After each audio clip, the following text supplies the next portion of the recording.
صل على سيدنا محمد يا رب صل وسلم. بسم اللہ الرحمن الرحیم. سورہ انعام کا رکوع نمبر 20 یعنی آخری رکوع اور 8ویں پارے کا رکوع نمبر 7 یہ چل رہا تھا. اس کا ترجمہ آدھا ہوا تھا اس رکوع کا. اب یہاں سے من جاء بالحسنہ یہاں سے میں اس کا ترجمہ مختصر گرامر کے ساتھ شروع کرتا ہوں اور پھر انشاءاللہ آج کے ایپیسوڈ میں سورہ انعام کے اس آخری رکوع کی تفسیر پیش ہوگی. بسم اللہ الرحمن الرحیم. من جاء بالحسنتی جو بھی لائے گا ایک نیکی. یہ عربی میں جو تا لگتی ہے نا گول تا یہ بعض دفعہ وحدت کو بیان کرنے کے لیے ہوتی ہے یعنی ایک یوں بیان کرنے کے لیے ہوتی ہے یہ چیز ایک ہے.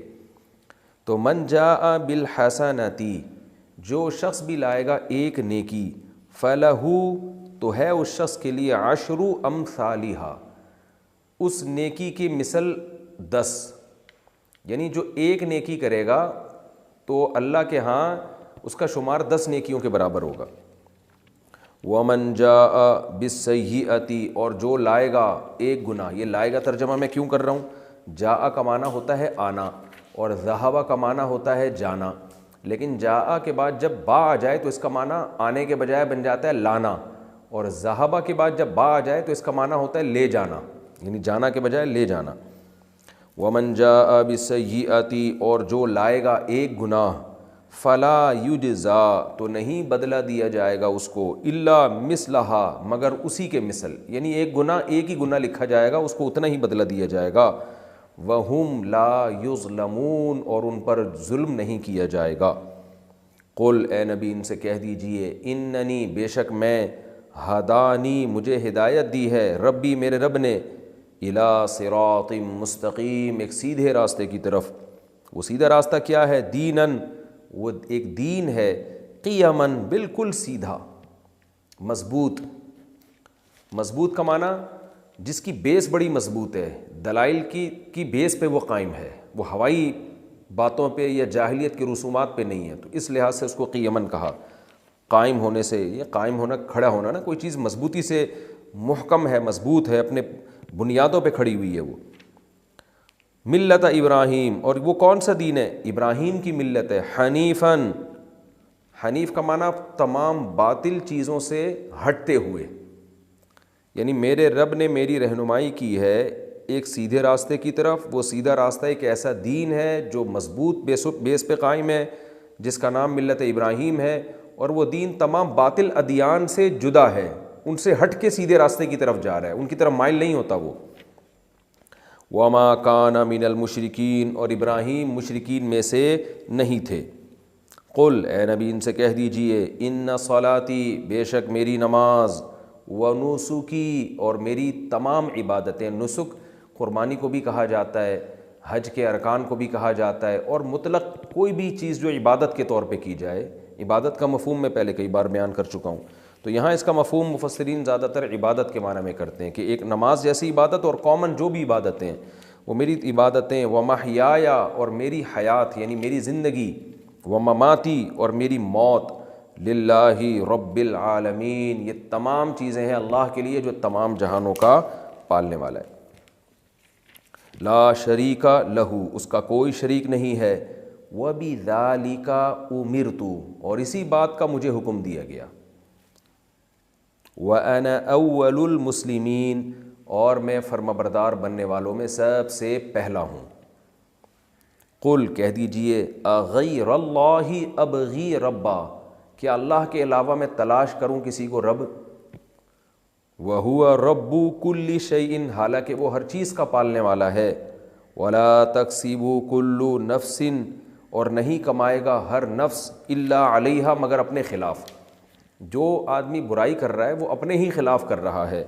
وَلَا تَزِرُ اور نہیں بوجھ اٹھائے گا. وزر کہتے ہیں بوجھ کو. وزر یزیر اصل میں تھا وزر یوزیر بوجھ اٹھانا. اور نہیں اٹھائے گا وازرتن کوئی بوجھ اٹھانے والا. یہاں والی اس لیے کہ نفس مراد ہے نا. نفس کا لفظ مؤنث ہے عربی میں یعنی نفس وازرتن کوئی بوجھ اٹھانے والا بوجھ نہیں اٹھائے گا. وزر اخرى یعنی وزرا نفس اخرى، کسی دوسرے نفس کا بوجھ، یعنی کوئی بھی کسی دوسرے کا بوجھ نہیں اٹھائے گا. ثم الی ربکم، پھر تمہارے رب کی طرف، مرجعکم، تمہارا لوٹنا ہے، فینبئکم، پھر وہ رب تمہیں خبر دے گا، بما کنتم فیہ تختلفون، ان چیزوں کی جس میں تم اختلاف کیا کرتے تھے، ان کی حقیقت تمہارے سامنے کھول دے گا. وَهُوَ الَّذِي جَعَلَكُمْ، اور اللہ وہ ذات ہے جس نے بنایا تمہیں، خلائف الارض، زمین کا خلیفہ. خلیفہ کی جمع خلائف آتا ہے، یعنی زمین کا جانشین اس نے تمہیں بنایا ہے زمین میں. وَرَفَعَ بَعْضَكُمْ فَوْقَ بَعْضٍ، اور اس نے بلند کیا ہے تم میں سے بعض کو بعض کے اوپر، یعنی بعض کو بعض کے اوپر درجات دیے اس نے، درجات کے اعتبار سے، یعنی بعض کو بعض پر اس نے فضیلت دی درجوں کے اعتبار سے. لیبلوکم، تاکہ وہ تمہیں آزمائے، فی ما، ان نعمتوں میں، آتاکم، جو نعمتیں اس نے تمہیں دی ہیں. ان ربک، بے شک تیرا رب، سریع العقاب، بہت جلد عذاب دینے والا ہے. وَإِنَّهُ، اور بے شک وہ رب، لغفور الرحیم، بہت زیادہ مغفرت کرنے والا اور رحم کرنے والا ہے. یہ جی سورہ انعام کے آخری رکوع کا لفظی ترجمہ ہوا. اب ہم اس کی تفسیر کی طرف چلتے ہیں. چونکہ سورہ انعام میں شروع ہی توحید کے مضمون سے ہوئی، اللہ کی بڑائی، کبریائی، الحمدللہ الذی جعل خلق السماوات والارض وجعل الظلمات والنور ثم الذین کفروا بربہم یعدلون، یہاں سے سورہ شروع ہوئی تھی کہ اللہ نے آسمان و زمینوں کو بنایا اور کافر لوگ اسی کے ساتھ دوسروں کو شریک ٹھہرانے لگتے ہیں.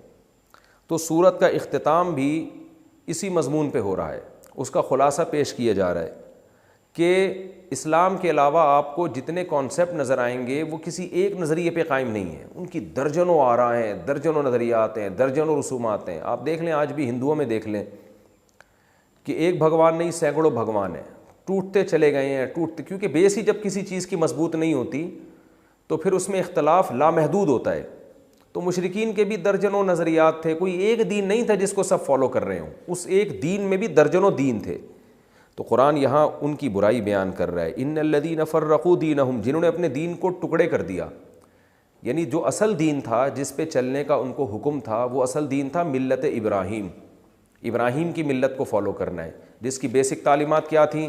اس کائنات کو بنانے والا ایک، اس کے ساتھ کوئی عبادت کے شریک نہیں، اپنی طرف سے چیزوں کو نہ حلال کرنا ہے نہ حرام کرنا ہے، کچھ رسومات ایسی نہیں ہے جن رسومات کو تم فالو کرو گے تو اللہ تم سے راضی ہو جائے گا، بلکہ اللہ کن چیزوں سے راضی ہوتا ہے پچھلے رکوع میں بتایا. وہ تو کہتا ہے شرک نہیں کرو، وہ تو کہتا ہے والدین سے اچھا سلوک کرو، کرنے کے کام یہ ہیں، یتیموں کا مال نہ کھاؤ، ٹھیک ہے نا، معاہدوں کی خلاف ورزی نہ کرو، بات ہمیشہ عدل و انصاف کی کرو، وہ تو ان چیزوں سے خوش ہوتا ہے.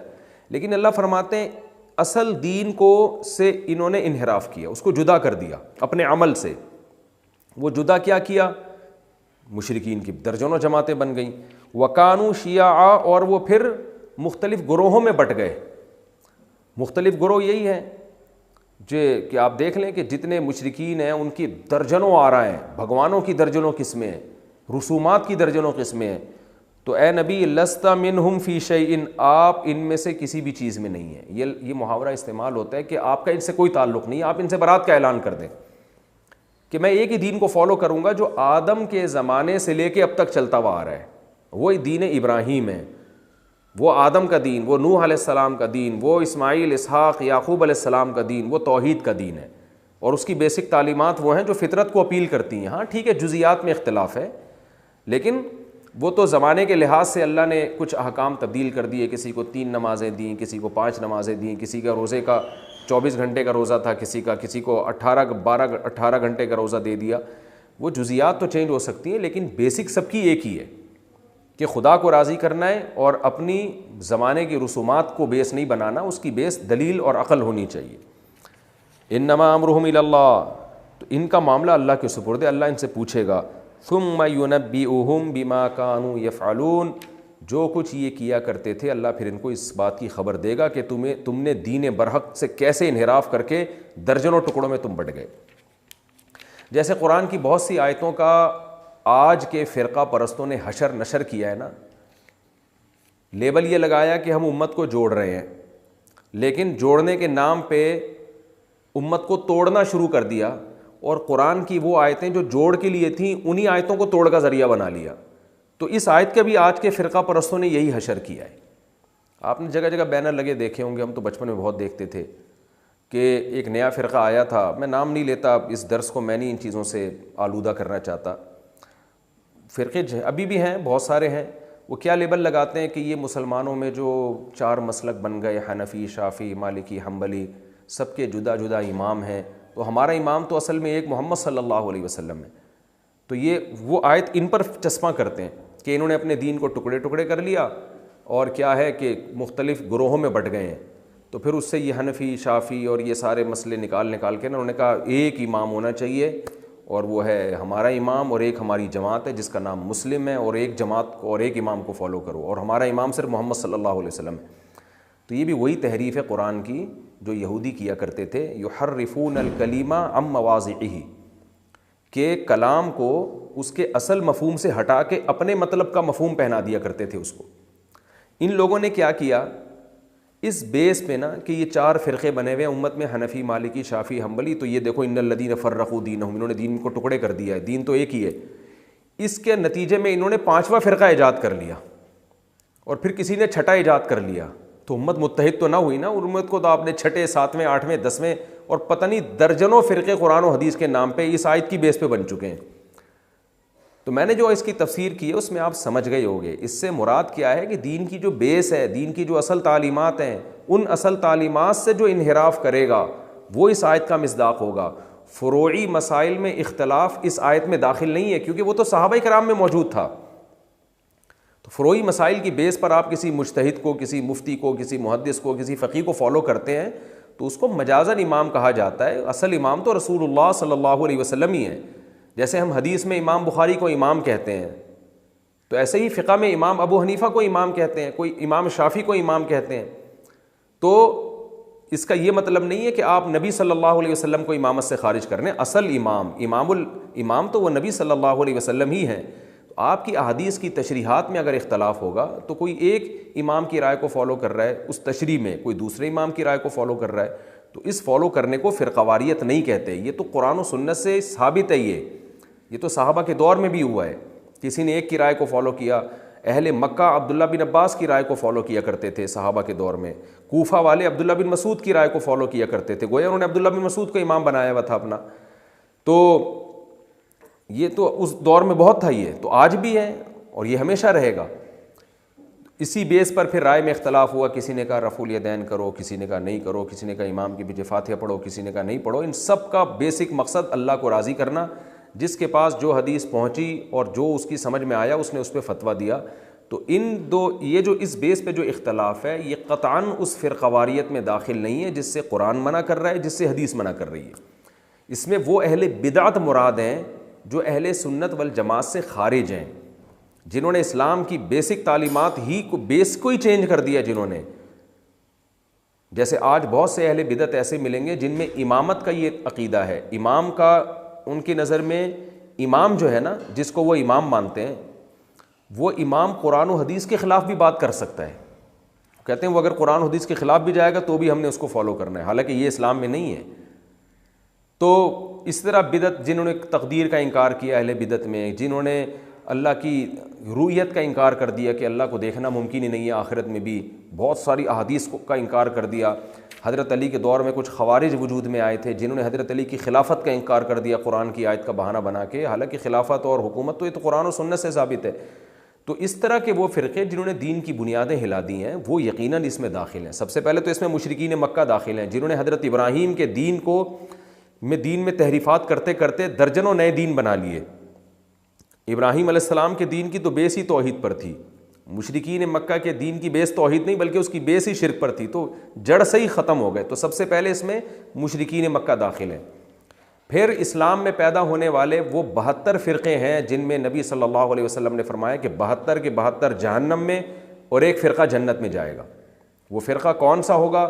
آپ صلی اللہ علیہ وسلم نے فرمایا ما انا علیہ و اصحابی, جس پر میں اور میرے صحابہ تھے. تو اس میں بتا دیا کہ بیس تمہاری قرآن و سنت اور صحابہ ہونی چاہیے. تو چاروں اماموں کی بیس, امام ابو حنیفہ, امام مالک, امام شافعی, احمد بن حنبل رحمہم اللہ تعالی, ان کی بیس قرآن حدیث اور صحابہ ہی تھے. یہی وجہ ہے کہ مخالفین بھی ان کو گمراہ نہیں کہتے. تو جب ان چاروں اماموں کو پوری امت گمراہ نہیں مانتی بلکہ چاروں کو یہ مانتی ہے کہ یہ قرآن حدیث اور صحابہ کو مانتے تھے اور انہی 3 بنیادوں پر انہوں نے آگے فتویٰ دیا ہے, تو آپ بتائیے کہ ان کو فالو کرنے والے پھر گمراہ کیسے ہو گئے؟ اہل حق کو فالو کرنے والا اہل حق کہلاتا ہے, گمراہ کو فالو کرنے والا گمراہ کہلاتا ہے. تو اس لیے اس آیت کا جو فروعی اختلاف امت میں پیدا ہوئے ہیں اس اختلاف سے کوئی تعلق نہیں ہے, بلکہ اس آیت کو اس پہ چشمہ کر کے نیا فرقہ بنا دیا اگر آپ نے, تو پھر آپ پر یہ آیتیں فٹ آئیں گی. جیسے بعض لوگ, ایک صاحب میرے پاس آئے کہنے لگے کہ یہ اتنے سارے فرقے بن گئے ہیں تو یہ تو قرآن و سنت کے خلاف ہیں. تو میں نے کہا آپ نے ایک 5واں بنا لیا ہے, اور 5واں ایسا بنایا ہے جس کا 1400 سال سے کوئی ثبوت ہی نہیں ملتا, 15ویں صدی میں وہ فرقہ پیدا ہو رہا ہے. تو آپ تو 5واں بنا رہے ہیں, اور کمال یہ کہ 5واں پھر 2 حصوں میں ڈیوائیڈ ہو گیا, وہ بھی پارٹ 1 اور پارٹ 2 بن گیا. تو نبی صلی اللہ علیہ وسلم نے فرمایا میری امت گمراہی پہ کبھی بھی جمع نہیں ہو سکتی.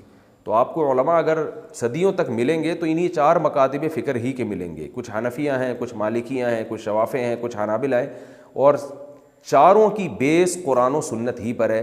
اور ان میں اختلافات وہی نوعیت کے ہیں جو صحابہ میں بھی ہوئے تھے. رفع الیدین کا اختلاف, آمین زور سے آہستہ, یہ اختلاف اسلام کے اندر کا اختلاف ہے, یہ اسلام کے باہر کا اختلاف نہیں ہے.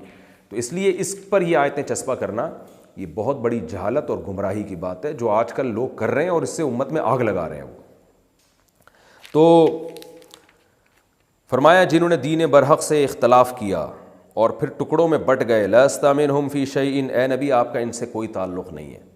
تو رسول اللہ صلی اللہ علیہ وسلم کو بتایا جا رہا. حالانکہ دیکھیں اگر اس سے فروعی اختلاف مراد ہوتا تو فروعی اختلاف تو نبی نے بھی کیا ہے.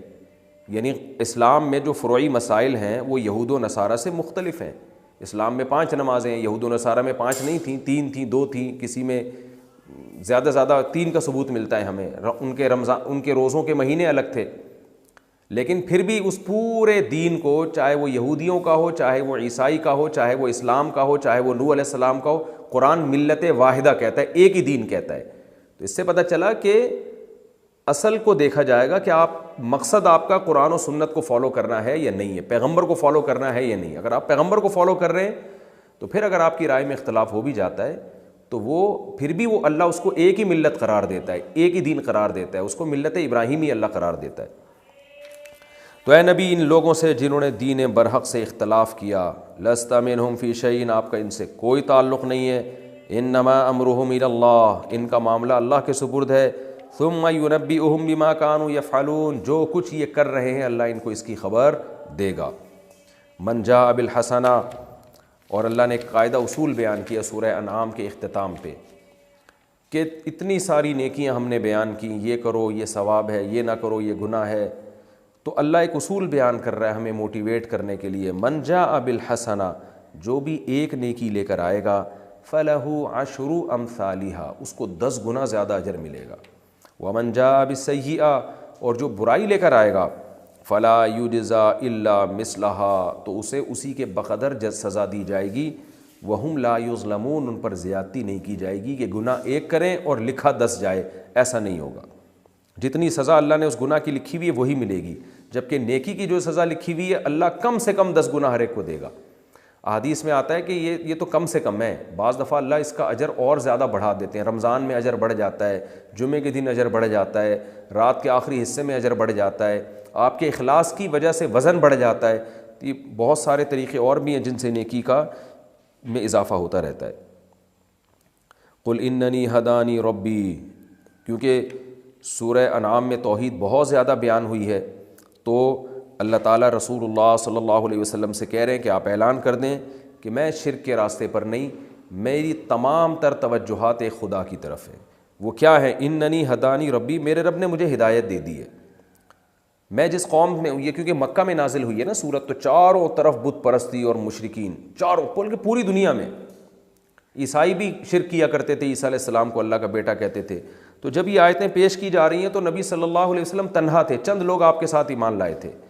تو اللہ نے حکم دیا کہ آپ پوری دنیا کے سامنے کھڑے ہو کر یہ اعلان کر دیں, اننی ہدانی ربی, بے شک میرا رب مجھے ہدایت دے چکا ہے, الی صراط مستقیم, سیدھے راستے کی طرف. دینن, ایک ایسا دین ہے یہ, قیاماً، جو بڑی مضبوط بیسس پہ قائم ہے. یعنی تمہارے پاس اپنے آپ کو صحیح ثابت کرنے کے لیے اپنے باپ دادا کے ریفرنس کے علاوہ کوئی ریفرنس نہیں ہے. میں جس تعلیم کو لے کر آیا ہوں، جس توحید کو لے کر آیا ہوں، اس کی بیس بڑی مضبوط ہے، محکم ہے، وہ تحریف سے پاک ہے، اور وہ غلط بیانیوں سے پاک ہے، ہر برائی سے پاک ہے. سیدھا دین ہے، ملت ابراہیم، اور وہ ہمارے باپ کا دین ہے، ابراہیم علیہ السلام، جن کو تم بھی مانتے ہو، یہودی بھی مانتے ہیں، عیسائی بھی مانتے ہیں. ایک ایسی شخصیت جن پر ساری دنیا جمع ہے، ان کا دین ہے حنیفہ. اور اس دین کی خاصیت کیا ہے کہ میں جس دین کو فالو کر رہا ہوں اس میں باطل دین کا کوئی آپشن نہیں ہے، بلکہ ان باطل تمام دینوں سے منہ موڑ کر اس سیدھے دین کی طرف. یہ بھی بہت اہم پوائنٹ کی بات ہے، خوب سمجھ لیں. آج کل اتحاد بین المذاہب کا بہت نعرہ لگایا جا رہا ہے کہ تمام مذاہب کو ایک بنایا جائے، تمام تعلیمات کو ایک بنایا جائے. تو اتحاد بین المذاہب کا اگر ہم یہ مفہوم لیتے ہیں کہ دنیا میں جو جس مذہب کو فالو کر رہا ہے کرنے دیا جائے، ایک دوسرے سے لڑیں نہیں، ہوٹنگ نہ کریں، اس حد تک تو اسلام بھی قائل ہے. یہی وجہ ہے کہ اسلامی حکومتوں میں کبھی بھی کسی غیر مسلم کو زبردستی مسلمان بنانے کی کوشش نہیں کی گئی، اور نہ اسے ذلیل اور رسوا کرنے کی کوشش کی گئی ہے اس بیس پہ کہ وہ غیر مسلم ہے. تو اتنے اتحاد کا تو ہم بھی قائل ہیں، قرآن بھی قائل ہے، اسلام بھی قائل ہے. لیکن اتحاد بین المسلم کا یہ مطلب کہ اسلام اور غیر اسلام میں فرق ختم ہونا شروع ہو جائے.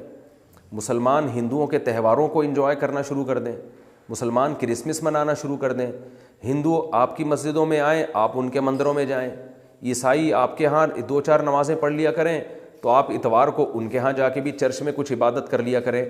اس چیز کا اسلام قائل نہیں ہے.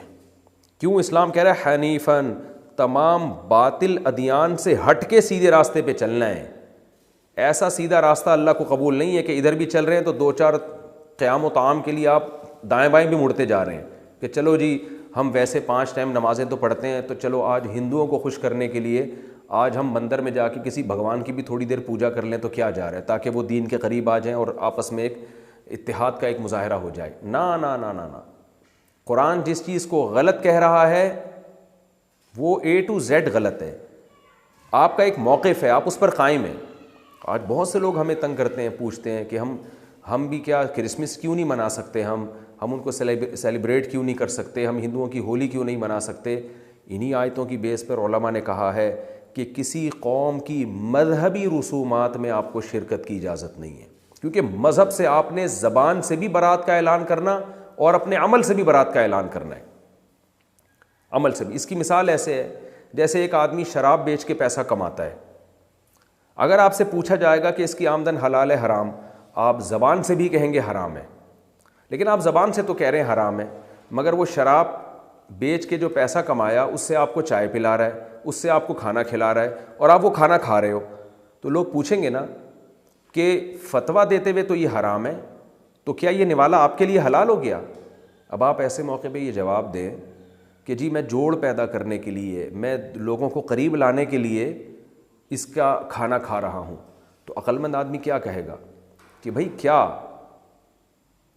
کسی کو دین کے قریب لانے کے لیے، جوڑ پیدا کرنے کے لیے کیا خنزیر کھانا جائز ہو جائے گا؟ کیا شراب پینا جائز ہو جائے گا؟ تو جیسے شراب پینا حرام ہے، ایسے ہی شراب کی آمدن سے زمزم خرید کے کوئی آپ کو پلا رہا ہے تو وہ بھی اسی طرح حرام ہے. وہ بھی تو حرام پیسوں سے کھلا رہا ہے نا آپ کو. تو جوڑ پیدا کرنے کے لیے شریعت کی باؤنڈری کو کراس کرنے کی آپ کو اجازت نہیں ہے. ایک حد ہے، اس حد تک.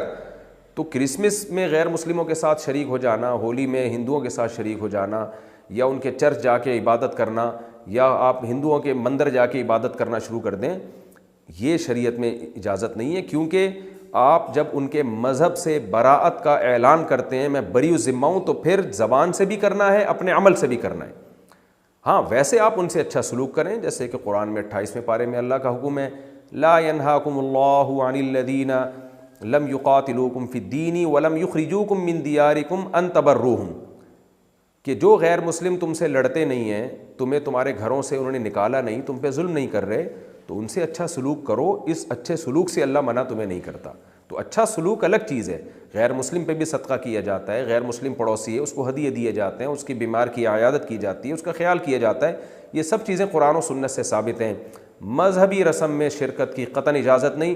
مذہب کے معاملے میں ہم نے غیر مسلم کو یہ پیغام دینا ہے کہ ہم تمہارے مذہب کو A to Z غلط سمجھتے ہیں، یہ اپنے عمل سے ہم نے ثابت کرنا ہے، اور ہمیں اسلام پر اتنا اطمینان ہے کہ اسلام کے ہوتے ہوئے ہمیں کسی مذہب کی ضرورت نہیں ہے، کسی مذہب کی ضرورت نہیں ہے۔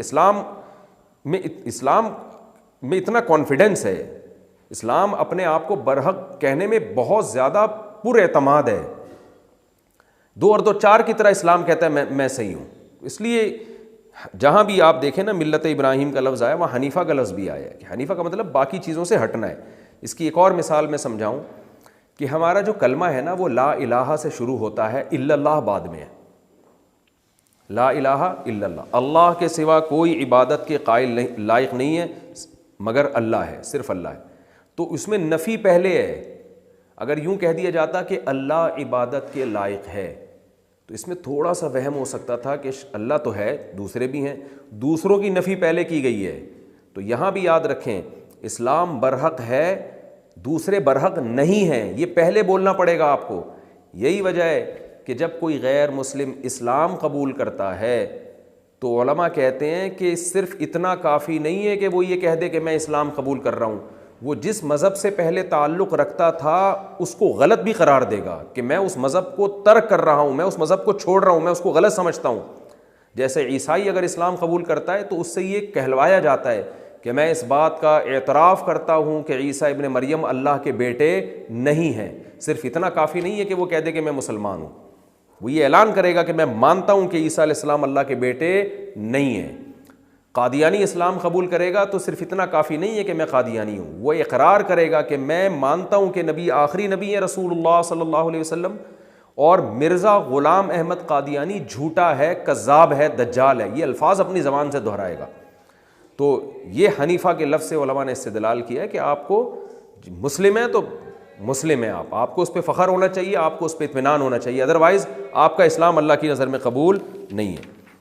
تو یہاں بھی قرآن کہہ رہا ہے کہ میں تمام چیزوں سے، کیونکہ مشرکین مکہ آپ پہ زور لگایا کرتے تھے کہ ٹھیک ہے آپ کا ایک دین ہے تو ہمارے دین کو بھی مرج کر لیں، کچھ ہمارا کچھ آپ کا، تو بتایا حنیفاً، یہ بالکل اس سے دستبردار ہوں میں۔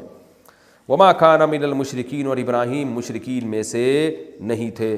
قل ان صلاتی ونسکی، اور آپ یہ بھی کہہ دیجئے کہ اے مشرکو تمہاری عبادتیں کبھی اللہ کے لیے ہو رہی ہیں، کبھی بتوں کے لیے ہو رہی ہیں، کبھی قربانی اللہ کے لیے ہو رہی ہے، کبھی بتوں کے لیے ہو رہی ہے، تو میں اعلان کر رہا ہوں ان صلاتی، میری نماز، ونسکی، نسک کا مطلب اگر ہم قربانی سے لیتے ہیں تو بھی ٹھیک ہے، عبادت سے لیتے ہیں تو بھی ٹھیک ہے، میری نماز، میری قربانی یا میری عبادت، ومحیایا، حتیٰ کہ میرا جینا اور میرا مرنا صرف اور صرف اور صرف تمام جہانوں کے پالنے والے کے لیے، رب العالمین کے لیے۔ یہاں 2 چیزیں بیان کی گئی ہیں، ایک کو کہتے ہیں تشریعی اور ایک کو کہتے ہیں تکوینی، تھوڑا گاڑا لفظ ہے لیکن اس کو سمجھیں۔ تکوینی امور کہتے ہیں جو کائنات میں فطرت کے قاعدوں کے مطابق ہو رہے ہیں، سورج کا نکلنا، سورج کا غروب ہونا، بارشوں کا برسنا، اولاد کا پیدا ہونا، یہ تکوینی امور ہیں، یہ شریعت نہیں ہے۔ اور ایک ہوتا ہے تشریعی، نماز کا قائم ہونا، زکوٰۃ کا قائم ہونا، روزہ رکھنا، یہ شریعت کے کہنے سے ہم کر رہے ہیں۔ تو نماز اور عبادت یہ شریعت کے امور ہیں، زندگی اور موت یہ تکوینی امور ہیں، پیدا ہونا اور مرنا، یعنی اس کو آپ یوں کہہ لیں کہ بھئی فطرت کے اصول ہیں یہ۔ تو یہاں بتایا جا رہا ہے کہ میری شریعت ہو یا میرے اوپر جو تکوینی کام ہو رہے ہیں، ان سب میں نے اللہ کو، اپنے آپ کو اللہ کے حوالے کیا ہوا ہے۔ نماز پڑھوں گا تو وہ بھی صرف اللہ کے لیے، عبادت ہوگی صرف اللہ کے لیے، اور جو تکوینی معاملات میرے ساتھ ہو رہے ہیں، یعنی دنیا میں جو کچھ ہو رہا ہے، جن میں سب سے بڑا معاملہ کیا ہے، میری پیدائش اور میرا مرنا، وہ تمام چیزیں بھی میں نے اللہ کے سپرد کی ہوئی ہیں، یعنی میں اللہ کی تقدیر پر راضی ہوں۔ کوئی غم مجھے دے رہا ہے وہ بھی اللہ کی طرف سے، میں مانتا ہوں یہ صرف اللہ کی طرف سے، تو وہ بھی میں نے اللہ کے حوالے کر دیا، اس پہ میں راضی ہوں، جس کو رضا بالقضاء کہتے ہیں۔ تو عبادت بھی اللہ کے لیے، اور تکوینی امور جتنے ہو رہے ہیں وہ بھی اللہ کے لیے، یعنی وہ بھی میں نے اللہ کے سپرد کیے ہوئے ہیں، ان میں بھی میں اللہ کی تقدیر پر راضی ہوں۔ یہ سکون کا بہت بڑا نسخہ ہے، اگر انسان اس سوچ پہ آ جائے نا، تو ایک کو فوکس کریں گے تو سکون ملے گا۔ اس مضمون کو قرآن نے دوسری جگہ بھی بیان کیا ہے کہ بھلا ایک شخص جس کے کئی آقا ہوں وہ زیادہ سکون میں ہے. وَرَجُلًا سَلَمًا لِرَجُلٍ، یا وہ جس کا ایک ہی آقا ہو. ظاہر ہے جس کا ایک آقا ہو، ایک ہی کو راضی کرنے میں لگا ہو، تمام تصرفات جو بھی دنیا میں ہو رہے ہیں وہ سمجھتا ہو کہ وہ اکیلا کر رہا ہے، تو اس میں انسان کا سکون زیادہ ہے. وَبِلَا شَرِيكَ لَهُ، اور اس کا کوئی شریک نہیں ہے. وَبِذَلِكَ أُمِرْتُ، اسی کا مجھے حکم دیا گیا ہے. وَأَنَا أَوَّلُ الْمُسْلِمِينَ، اور میں فرما بردار بننے والوں میں سب سے پہلا ہوں. کیا مطلب؟ میں جن باتوں کا تمہیں حکم دے رہا ہوں نا، سب سے پہلے میں خود اس پر عمل کر رہا ہوں. ایسا نہیں ہے کہ میں آرڈر کر کے خود کچھ اور کر رہا ہوں. تو جب آپ کوئی دعوت دیتے ہیں، اگر سب سے پہلے اس پر خود عمل کر کے دکھائیں گے تو اس دعوت میں جان پیدا ہو جاتی ہے. قُلْ أَغَيْرَ اللَّهِ أَبْغِي رَبًّا، اے نبی ان سے کہہ دیجئے کہ کیا میں اللہ کے علاوہ کسی کو رب بناؤں، حالانکہ وہ تو ہر چیز کا رب ہے. جب اس کائنات میں تمام چیزوں کا پالنے والا اللہ ہے، جسے کہ تم بھی مانتے ہو، ان بتوں کا تصرف نہیں ہے، تو پھر انسانوں کا بھی تو اللہ ہی رب ہونا چاہیے نا. انسانوں کا رب مالک کے معنی میں بھی آتا ہے، انسانوں کا پروردگار اور مالک وہ بھی اللہ ہونا چاہیے. ان میں یہ ان کو کیوں شریک کیا ہوا ہے تم نے؟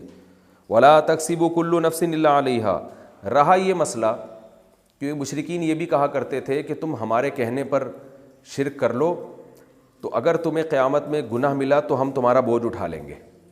تو اس کا جواب قرآن دے رہا ہے، کوئی بھی نفس جو کچھ کر رہا ہے الا علیہا، اپنے ہی اگینسٹ کر رہا ہے وہ. اس کا تمہیں خود نقصان ہوگا، دوسرا بوجھ نہیں اٹھائے گا تمہارا. ولا تزر وازرۃ وزر اخرى، کوئی دوسرا کسی دوسرے کا بوجھ نہیں اٹھائے گا. ثم الی ربکم مرجعکم، پھر تمہیں تمہارے رب کی طرف لوٹ کر جانا ہے. فینبئکم بما کنتم فیہ تختلفون، جن چیزوں میں تم اختلاف کر رہے ہو ان کی تمہیں وہ خبر دے دے گا. یہاں ایک اشکال ہوتا ہے کہ یہاں قرآن کہہ رہا ہے کہ کوئی کسی کا بوجھ نہیں اٹھائے گا، جبکہ سورہ عنکبوت میں اللہ کہتے ہیں وَلَيَحْمِلُنَّ أَثْقَالَهُمْ مَعَ أَثْقَالِهِمْ. یہ جو مشرکین مسلمانوں کو کہتے ہیں نا کہ ہمارے کہنے پر شرک کر لو تو ہم تمہارا بوجھ اٹھا لیں گے، تو اللہ فرماتے ہیں ایسا نہیں ہے، بلکہ یہ مسلمانوں کے بوجھ کے ساتھ اپنا بوجھ بھی اٹھائیں گے. ڈبل مجرم ہوں گے، ایک اپنے شرک کا، ایک دوسروں کو شرک کروانے کا. تو وہاں تو قرآن کہہ رہا ہے کہ آپ دوسرے کا بوجھ اٹھائیں گے. جیسے کہ حدیث میں آتا ہے جس نے کسی کو برائی کی دعوت دی، تو جو آدمی برا کام کرے گا برائی کی دعوت دینے والا بھی اس برائی کا بوجھ اٹھائے گا. یہاں قرآن کہہ رہا ہے کوئی کسی کا بوجھ نہیں اٹھائے گا. تو خوب سمجھیں، یہاں مطلب یہ ہے کہ دوسرے سے بوجھ اٹھا کے اس کو ہینڈ فری کر دینا، اپنے اوپر بوجھ ڈال دینا، یہ والا بوجھ کوئی نہیں اٹھائے گا. جیسے کہ یہاں مشرکین کہتے تھے کہ تم ہمارے کہنے پر شرک کر لو، ہم تمہارا بوجھ اٹھا لیں گے، یعنی تم فری ہو جاؤ گے، تمہیں خدا کچھ نہیں کہے گا کیونکہ تم نے ہمارے کہنے سے کیا ہوگا نا، ہمارے آرڈر پہ کیا ہوگا تو ہم اٹھا لیں گے. تو یہاں قرآن کہہ رہا ہے ایسا نہیں ہوگا کہ آپ دوسرے کا بوجھ اٹھا کے اپنے اوپر رکھ لیں اور اس کو فری کر دیں. ہاں یہ ضرور ہے، دوسری آیت سے ہمیں پتہ چلتا ہے کہ وہ تو بوجھ اٹھائے گا، تمہارے اوپر بھی ڈبل بوجھ آئے گا. وہ ڈبل بوجھ تمہارا اپنے گناہ کا ہوگا، دوسرے کے گناہ کا نہیں ہوگا. تمہارا اپنا گناہ کیا ہے؟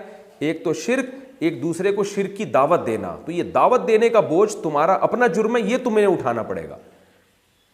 تو یعنی دوسرے کے کندھے سے بوجھ اٹھا کے اپنے اوپر رکھ کے دوسرے کو فری کر دینا، یہ والا بوجھ کوئی کسی کا نہیں اٹھائے گا. اپنا ڈبل بوجھ اٹھا لے گا، ایک تو اپنے گناہ کا، ایک دوسرے کو دعوت دینے والے گناہ کا. تو اس طرح یہ ان آیتوں میں تطبیق ہے، تو کوئی تعارض نہیں ہے. وَهُوَ الَّذِي جَعَلَكُمْ خَلَائِفَ الْأَرْضِ، ابھی آخری آیت ہے. اس آیت میں اللہ تعالیٰ تمام انسانیت پر اپنا ایک احسان جتلاتے ہیں کہ دیکھو زمین تمہیں وراثت میں نہیں ملی ہے، زمین تم نے خود نہیں بنائی ہے، تو اس زمین پہ تمہیں اللہ نے جانشین بنایا ہے. جانشین کا مطلب اپنا نائب. زمین کی باغ ڈور انسان کے حوالے کی ہے. اس زمین پر جانور بھی رہا کرتے تھے، جنات بھی رہا کرتے تھے، اور اس زمین پر بہت ساری مخلوقات رہتی تھیں، لیکن اللہ نے انسان کو اشرف المخلوقات بنایا اور اس کے اندر یہ صلاحیت دی ہے کہ زمین کی لگام انسان کے ہاتھ میں پکڑا دی ہے. زمین کو جتنا چاہے کھودتا چلا جاتا ہے، زمین پہ کیا کچھ نہیں کر رہا وہ. تو اللہ فرماتے ہیں یہ تو اللہ نے یہ کام کیا ہے. تو جب اللہ نے یہ کام کیا ہے تو اس نعمت کی تمہیں قدر کرنی ہے اور اللہ کا شکر ادا کرنا ہے. تو دو نعمتوں کا اللہ نے ذکر کیا، ایک تو یہ کہ زمین کا خلیفہ بنا دیا، دوسری نعمت یہ کہ بعض کے درجات کو بلند اور بعض کو کم کر دیا. تو وَهُوَ الَّذِي جَعَلَكُمْ خَلَائِفَ الْأَرْضِ، اللہ وہ ذات ہے جس نے تمہیں زمین میں جانشین بنایا. ورفع بعضکم فوق بعض درجات، اور تم میں بعض کو بعض پر بلند کر دیا درجوں کے اعتبار سے۔ یہ درجے دینی اعتبار سے بھی ہو سکتے ہیں، دنیاوی اعتبار سے بھی۔ دینی اعتبار سے درجے کیا بلند کیے؟ کسی کو اللہ نے پیغمبر بنا دیا، کسی کو صحابی بنا دیا۔ اب یہ چیزیں خدا کی طرف سے ہیں، اس میں ہمارے ارادے کا دخل نہیں ہے۔ اللہ اپنی مرضی سے جن کو چاہے پیغمبر بناتا ہے۔ حضرت ابو بکر صدیق کو نبی کی صحبت نصیب کر کے ان کو ابو بکر بنا دیا۔ اب کوئی کہے میں تو نبی کے دور میں تھا ہی نہیں، تو میں تو صحبت ہی نہیں اٹھا سکا، تو میں تو صحابی کے مقام تک ہی نہیں پہنچ سکتا، تو بھئی یہ اللہ کی طرف سے، یہ گاڈ گفٹڈ ہے۔ تو یہ روحانی لحاظ سے اللہ نے مرتبے رکھے ہیں۔ پھر اللہ تعالیٰ نے دنیاوی لحاظ سے بھی مرتبے میں فرق کر دیا، کسی کو مرد بنایا، کسی کو عورت بنایا، یہ بھی اللہ کی طرف سے۔ پھر کسی کو صحت مند بنایا، کسی کو کمزور بنایا، کسی کو خوبصورت بنایا، کسی کو بدصورت بنایا، کسی کو مالدار بنایا، کسی کو غریب بنایا، کسی کو آفیسر بنا دیا، کسی کو اس کا ماتحت بنا دیا۔ تو یہ بھی اللہ کا احسان ہے، کیونکہ دنیا کے نظام کو چلانے کے لیے یہ ضروری تھا۔ تو یہ بھی اللہ کی بہت بڑی نعمت ہے۔ سب کو ایک جیسا بنا دیتا تو یہ نظام تباہ و برباد ہو جاتا، انسان ہی عذاب میں آ جاتے۔ تو اللہ نے ہمارے مختلف درجات بنا دیے۔ لیبلوکم فیما آتاکم، یہ دو نعمتیں اللہ نے اس لیے کی ہیں، زمین کی باغ ڈور ہمارے حوالے کی اور ہمارے درجات میں فرق کر دیا، تاکہ اللہ ہمیں آزمائے فیما آتاکم، ان نعمتوں میں جو اس نے تمہیں دی ہے۔ آپ کہہ سکتے ہیں درجہ بلند کرنا یا زمین کا خلیفہ بنانا تو نعمت ہے، درجہ کم دینا کیسے نعمت ہے؟ دیکھیں، درجہ کم دینا اس لحاظ سے نعمت ہے کہ اس سے زمین کا نظام برقرار ہے، اور دوسری بات یہ کہ آزمائش اس میں بھی ہے۔ جو کچھ اللہ ہمیں دے رہا ہے اس میں آزمائش ہے۔ کسی کو اللہ نے چھوٹا مقام دے دیا، بدصورت بنا دیا، غریب بنا دیا، تو آزمائش تو اس میں بھی ہے، اس کی آزمائش تو اس میں بھی بنتی ہے اس کی، کہ وہ اس پہ صبر سے کام لیتا ہے کہ نہیں لیتا، اللہ کی تقدیر پہ راضی ہوتا ہے کہ نہیں ہوتا۔ تو لیبلوکم فیما آتاکم، ان تمام باتوں کا مقصد یہ تھا کہ اللہ تمہیں ان چیزوں میں آزمائے۔ ان ربک سریع العقاب، خوب سمجھ لو کہ تیرا رب بہت جلدی عذاب دینے والا ہے۔ سریع کا معنی جلدی، اور عقاب کا معنی عذاب، بہت جلد وہ عذاب دینے والا ہے۔